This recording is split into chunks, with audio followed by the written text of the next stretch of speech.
বাড়িয়া জেলার সুলতানপুর ফিরোজ সাহেবের পাম্পের সামনে একটি অজ্ঞাতনামা ব্যক্তি মাথা কাটা অ্যাক্সিডেন্ট হয়তো পড়ে আছে। কেউ ওনার পরিচয় বলতে পারছে না, উনি নিজেও তো কোনো কথা বলতে পারছে না। তো কে এই ব্যক্তিটা, নিঃশ্বাস আছে কিনা কেউ বলতে পারছে না। প্রাথমিক ফার্মেসি বলেছে নিঃশ্বাস নেই। তবে এটার যদি পরিচয় কেউ জেনে থাকেন তাহলে দেখতে পারেন, ওনার সদর হাসপাতালে নেওয়া হয়েছে। ওনাকে দেখতে পারেন, প্রচুর ক্ষত বিক্ষত আছে শরীরটা, আপনারা দেখতে পারেন। আর যে প্রথম উদ্ধার করেছে তার সাথে একটু কথা বলছি, সে কি বলে আপনি শুনবেন।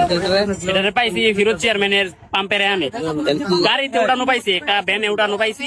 পরে একজন লোকে 100 টাকা দিছে ভ্যানুলারে, বলছে যে ওনারে হাসপাতালে নিয়ে যাওয়ার জন্য। তো ভ্যানুলা এইখানে রাধি গাইনা দিয়া গেছে। আচ্ছা, ওনার কি কোনো পরিচয় পাওয়া গেছে? কে? আমিও চিনি না, আবার ওনার পরিচিত অনেকজনরে দেখাইলাম, কেউ বলতে পারে না ওনার পরিচয়। আরে আচ্ছা, ওনার পরিচিত কেউ নাই, কিন্তু যদি কোনো সহায় হৃদয়বান ব্যক্তি পায় থাকেন ওনার, মানে আসলে ওনার লাশ উনি জানি না কি অবস্থা আছে। আচ্ছা, ওনার মেডিকেল নেওয়া হয়েছে, সবাই সহযোগিতা করতেছে।